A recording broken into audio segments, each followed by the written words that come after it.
Welcome to Bible Sayings. Prepare for a moment of reflection and inspiration with the Word of God. Today we will be talking about the third part of the first book of Kings. When the Queen of Sheba heard of the fame of Solomon concerning the Lord's name, she came to test him with hard questions. She came to Jerusalem with a very great caravan, with camels that bore spices, very much gold, and precious stones. And when she had come to Solomon, she talked with him about all that was in her heart. Solomon answered all her questions. There wasn't anything hidden from the king which he didn't tell her. When the Queen of Sheba had seen all the wisdom of Solomon, the house that he had built, the food of his table, the sitting of his servants, the attendance of his officials, their clothing, his cupbearers, and his ascent by which he went up to the Lord's house, there was no more spirit in her. She said to the king, "It was a true report that I heard in my own land of your acts and of your wisdom. However, I didn't believe the words until I came and my eyes had seen it. Behold, not even half was told me. Your wisdom and prosperity exceed the fame which I heard. Happy are your men, happy are these your servants who stand continually before you, who hear your wisdom. Blessed is the Lord your God, who delighted in you to set you on the throne of Israel. Because the Lord loved Israel forever, therefore he made you king to do justice and righteousness."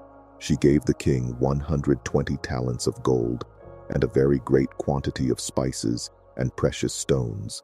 Never again was there such an abundance of spices as these which the Queen of Sheba gave to King Solomon. The fleet of Hiram that brought gold from Ophir also brought in from Ophir great quantities of almug trees and precious stones. The king made of the almug trees pillars for the Lord's house and for the king's house, harps also, and stringed instruments for the singers. No such almug trees came or were seen to this day. King Solomon gave to the Queen of Sheba all her desire, whatever she asked, in addition to that which Solomon gave her of his royal bounty. So she turned and went to her own land, she and her servants. Now the weight of gold that came to Solomon in 1 year was 666 talents of gold, in addition to that which the traders brought, and the traffic of the merchants, and of all the kings of the mixed people, and of the governors of the country. King Solomon made 200 bucklers of beaten gold. 600 shekels of gold went to one buckler. He made 300 shields of beaten gold. 3 minas of gold went to one shield, and the king put them in the house of the forest of Lebanon.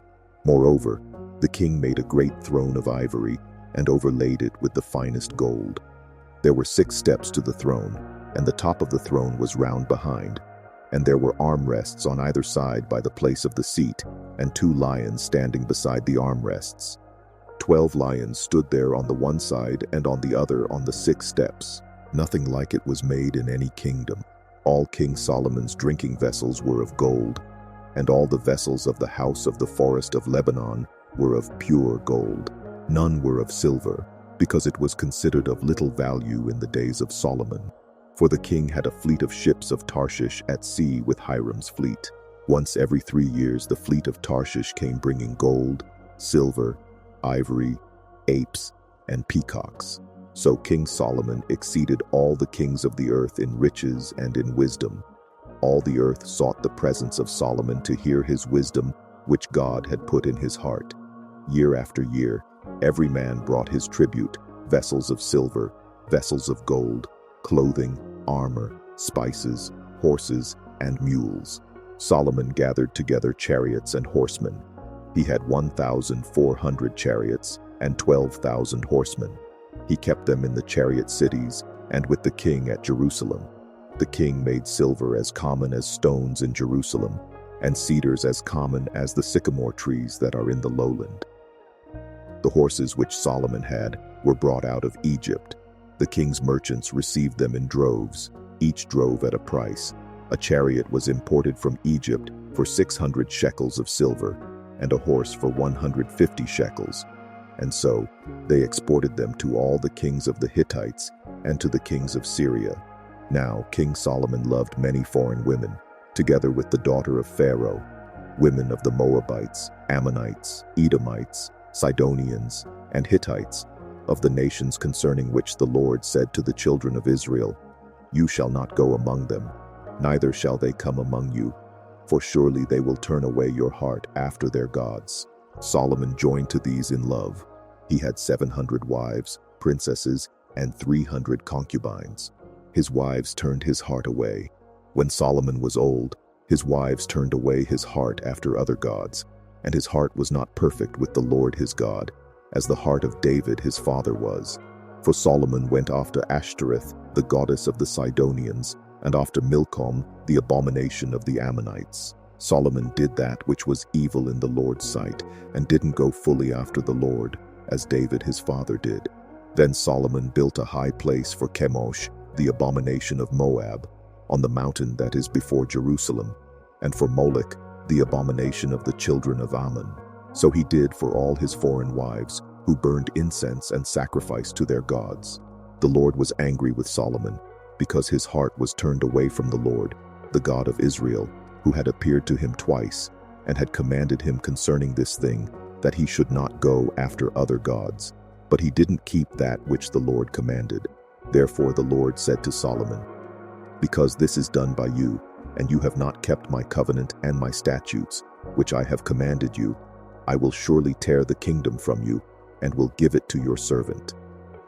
Nevertheless, I will not do it in your days, for David your father's sake, but I will tear it out of your son's hand.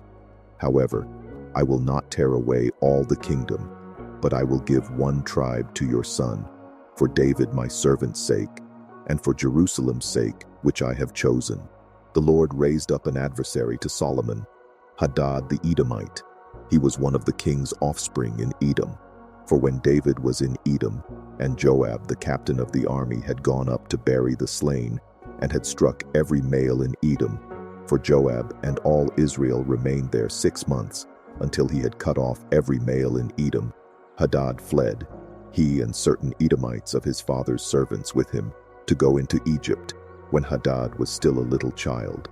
They arose out of Midian and came to Paran.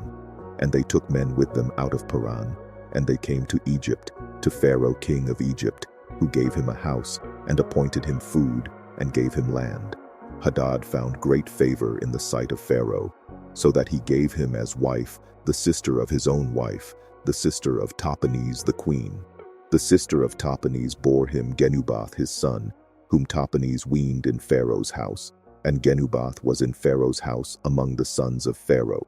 When Hadad heard in Egypt that David slept with his fathers, and that Joab the captain of the army was dead, Hadad said to Pharaoh, "Let me depart, that I may go to my own country."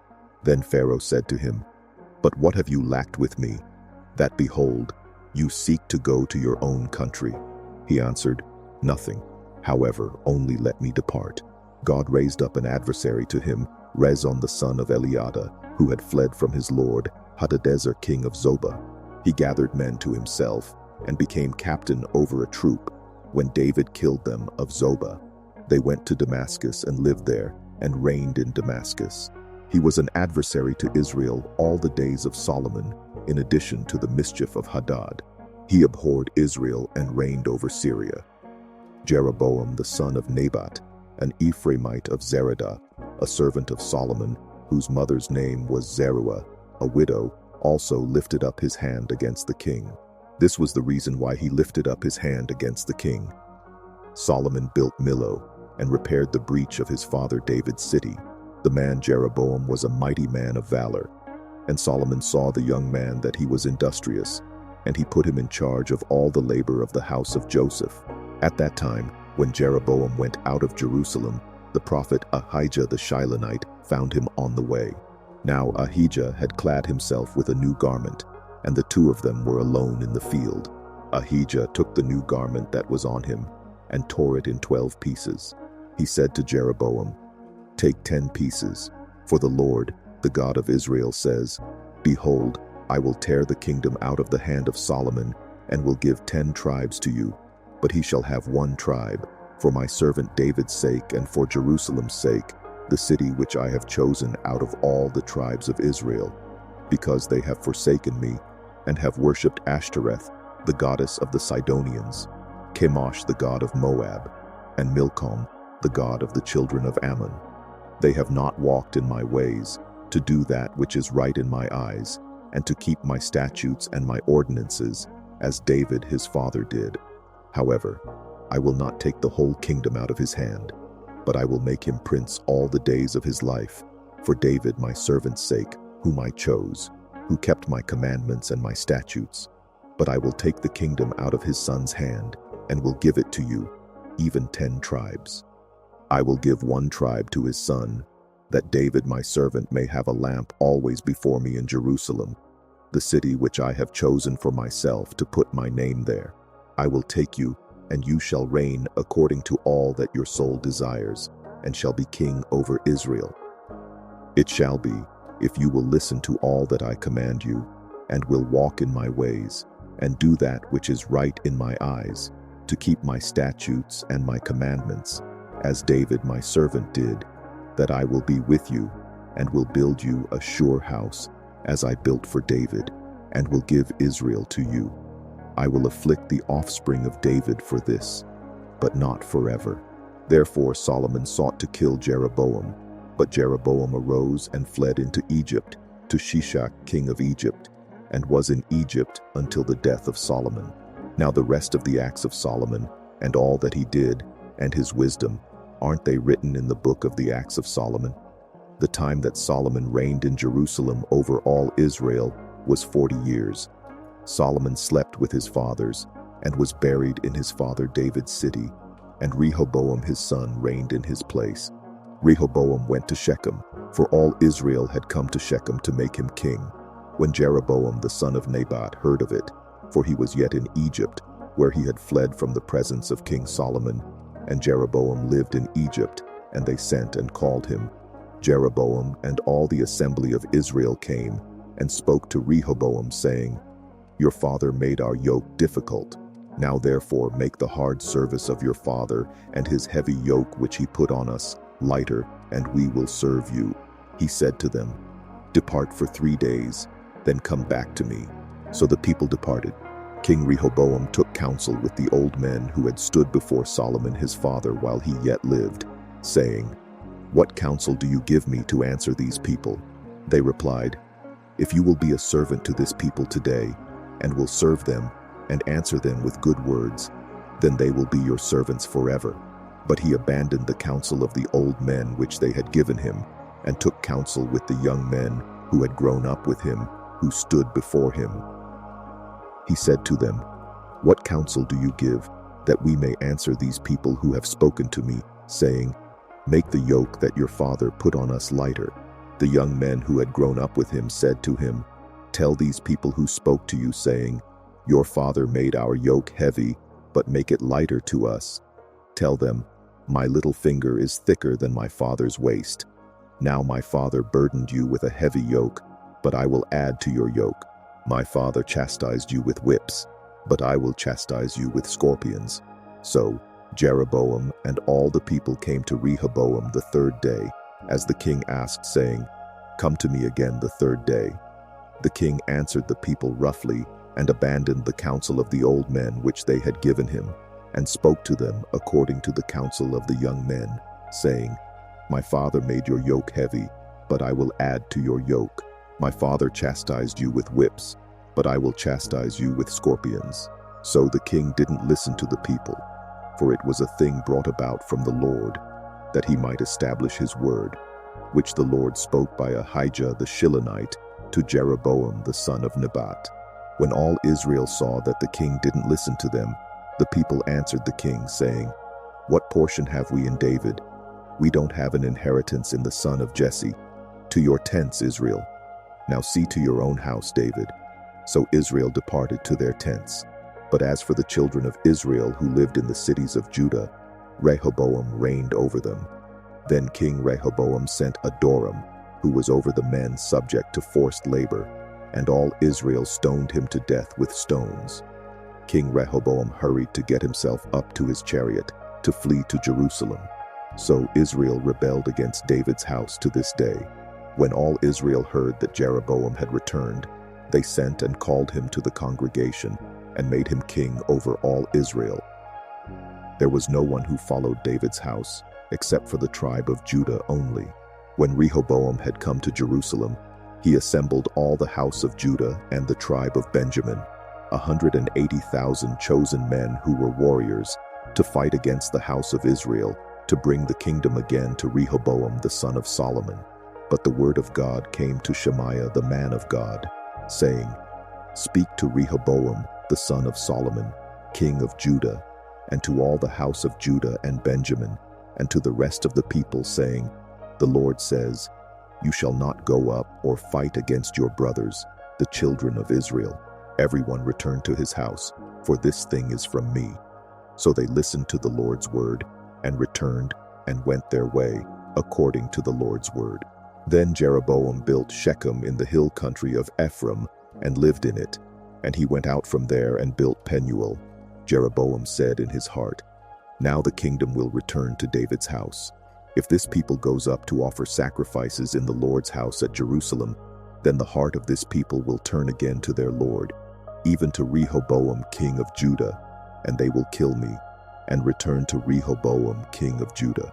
So the king took counsel, and made 2 calves of gold, and he said to them, "It is too much for you to go up to Jerusalem. Look and behold your gods Israel, which brought you up out of the land of Egypt." He set the one in Bethel, and the other he put in Dan. This thing became a sin, for the people went even as far as Dan to worship before the one there. He made houses of high places, and made priests from among all the people who were not of the sons of Levi. Jeroboam ordained a feast in the 8th month, on the 15th day of the month, like the feast that is in Judah, and he went up to the altar. He did so in Bethel, sacrificing to the calves that he had made, and he placed in Bethel the priests of the high places that he had made. He went up to the altar which he had made in Bethel on the 15th day in the 8th month, even in the month which he had devised of his own heart. And he ordained a feast for the children of Israel, and went up to the altar to burn incense. Behold, a man of God came out of Judah by the Lord's word to Bethel, and Jeroboam was standing by the altar to burn incense. He cried against the altar by the Lord's word, and said, "Altar, altar." The Lord says, "Behold, a son will be born to David's house, Josiah by name. On you he will sacrifice the priests of the high places who burn incense on you, and they will burn men's bones on you." He gave a sign the same day, saying, "This is the sign which the Lord has spoken. Behold, the altar will be split apart, and the ashes that are on it will be poured out." When the king heard the saying of the man of God, which he cried against the altar in Bethel, Jeroboam put out his hand from the altar, saying, "Seize him." His hand, which he put out against him, dried up, so that he could not draw it back again to himself. The altar was also split apart, and the ashes poured out from the altar, according to the sign which the man of God had given by the Lord's word. The king answered the man of God, "Now intercede for the favor of the Lord your God, and pray for me, that my hand may be restored me again." The man of God interceded with the Lord, and the king's hand was restored to him again, and became as it was before. The king said to the man of God, "Come home with me and refresh yourself, and I will give you a reward." The man of God said to the king, "Even if you gave me half of your house, I would not go in with you, neither would I eat bread nor drink water in this place. For so was it commanded me by the Lord's word, saying, You shall eat no bread, drink no water, and don't return by the way that you came." So he went another way, and didn't return by the way that he came to Bethel. Now an old prophet lived in Bethel, and one of his sons came and told him all the works that the man of God had done that day in Bethel. They also told their father the words which he had spoken to the king. Their father said to them, "Which way did he go?" Now his sons had seen which way the man of God went, who came from Judah.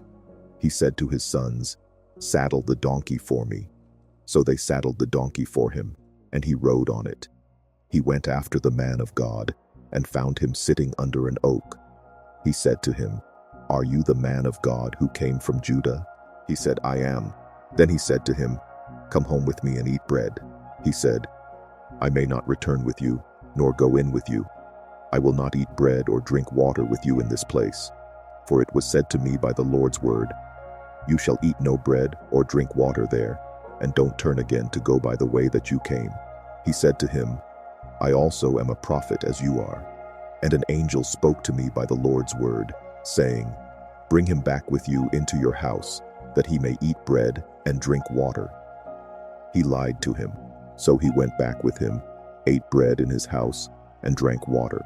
As they sat at the table, the Lord's word came to the prophet who brought him back, and he cried out to the man of God who came from Judah, saying, the Lord says, because you have been disobedient to the Lord's word, and have not kept the commandment which the Lord your God commanded you, but came back, and have eaten bread and drank water in the place of which he said to you, eat no bread and drink no water. Your body will not come to the tomb of your fathers. After he had eaten bread and after he drank, he saddled the donkey for the prophet whom he had brought back. When he had gone, a lion met him by the way and killed him. His body was thrown on the path, and the donkey stood by it. The lion also stood by the body. Behold, men passed by and saw the body thrown on the path, and the lion standing by the body, and they came and told it in the city where the old prophet lived. When the prophet who brought him back from the way heard of it, he said, it is the man of God who was disobedient to the Lord's word. Therefore the Lord has delivered him to the lion, which has mauled him and slain him, according to the Lord's word, which he spoke to him. He said to his sons, saying, saddle the donkey for me. And they saddled it. He went and found his body thrown on the path, and the donkey and the lion standing by the body. The lion had not eaten the body nor mauled the donkey. The prophet took up the body of the man of God and laid it on the donkey and brought it back. He came to the city of the old prophet to mourn and to bury him. He laid his body in his own grave, and they mourned over him, saying, alas, my brother. After he had buried him, he spoke to his sons, saying, when I am dead, bury me in the tomb in which the man of God is buried. Lay my bones beside his bones. For the saying which he cried by the Lord's word against the altar in Bethel, and against all the houses of the high places which are in the cities of Samaria, will surely happen. After this thing, Jeroboam didn't turn from his evil way, but again made priests of the high places from among all the people. Whoever wanted to, he consecrated him, that there might be priests of the high places. This thing became sin to the house of Jeroboam, even to cut it off, and to destroy it from off the surface of the earth. At that time, Ahijah the son of Jeroboam became sick. Jeroboam said to his wife, please get up and disguise yourself, so that you won't be recognized as Jeroboam's wife. Go to Shiloh. Behold, Ahijah the prophet is there, who said that I would be king over this people. Take with you 10 loaves of bread, some cakes, and a jar of honey, and go to him. He will tell you what will become of the child. Jeroboam's wife did so, and arose and went to Shiloh, and came to Ahijah's house. Now Ahijah could not see, for his eyes were set by reason of his age. The Lord said to Ahijah, behold, Jeroboam's wife is coming to inquire of you concerning her son, for he is sick. Tell her such and such, for it will be when she comes in, that she will pretend to be another woman. So when Ahijah heard the sound of her feet as she came in at the door, he said, come in, Jeroboam's wife. Why do you pretend to be another? For I am sent to you with heavy news. Go, tell Jeroboam, the Lord, the God of Israel says, because I exalted you from among the people, and made you prince over my people Israel, and tore the kingdom away from David's house, and gave it to you, and yet you have not been as my servant David, who kept my commandments, and who followed me with all his heart, to do that only which was right in my eyes, but have done evil above all who were before you, and have gone and made for yourself other gods, molten images, to provoke me to anger, and have cast me behind your back. Therefore, behold, I will bring evil on the house of Jeroboam, and will cut off from Jeroboam everyone who urinates on a wall, he who is shut up, and he who is left at large in Israel, and will utterly sweep away the house of Jeroboam, as a man sweeps away dung until it is all gone. The dogs will eat he who belongs to Jeroboam who dies in the city, and the birds of the sky will eat he who dies in the field, for the Lord has spoken it. Arise therefore, and go to your house. When your feet enter into the city, the child will die. All Israel will mourn for him and bury him. For he only of Jeroboam will come to the grave, because in him there is found some good thing toward the Lord, the God of Israel, in the house of Jeroboam. Moreover, the Lord will raise up a king for himself over Israel, who will cut off the house of Jeroboam. This is the day, what, even now, for the Lord will strike Israel, as a reed is shaken in the water. And he will root up Israel out of this good land which he gave to their fathers, and will scatter them beyond the river, because they have made their Asherah poles, provoking the Lord to anger. He will give Israel up because of the sins of Jeroboam, which he has sinned, and with which he has made Israel to sin. Jeroboam's wife arose and departed, and came to Tirzah. As she came to the threshold of the house, the child died. All Israel buried him and mourned for him, according to the Lord's word, which he spoke by his servant Ahijah the prophet. The rest of the acts of Jeroboam, how he fought and how he reigned, behold, they are written in the book of the Chronicles of the kings of Israel. The days which Jeroboam reigned were 22 years. Then he slept with his fathers, and Nadab his son reigned in his place. Rehoboam, the son of Solomon, reigned in Judah. Rehoboam was 41 years old when he began to reign, and he reigned 17 years in Jerusalem, the city which the Lord had chosen out of all the tribes of Israel to put his name there. His mother's name was Naamah the Ammonitess. Judah did that which was evil in the Lord's sight, and they provoked him to jealousy with their sins which they committed, above all that their fathers had done. For they also built for themselves high places, sacred pillars, and Asherah poles on every high hill and under every green tree. There were also Sodomites in the land. They did according to all the abominations of the nations, which the Lord drove out before the children of Israel. In the 5th year of King Rehoboam, Shishak king of Egypt came up against Jerusalem, and he took away the treasures of the Lord's house and the treasures of the king's house. He even took away all of it, including all the gold shields which Solomon had made. King Rehoboam made shields of bronze in their place, and committed them to the hands of the captains of the guard, who kept the door of the king's house. It was so that as often as the king went into the Lord's house, the guard bore them and brought them back into the guard room. Now the rest of the acts of Rehoboam and all that he did, aren't they written in the book of the Chronicles of the kings of Judah? There was war between Rehoboam and Jeroboam continually.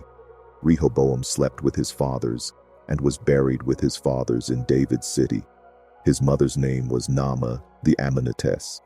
Ahijah, his son, reigned in his place.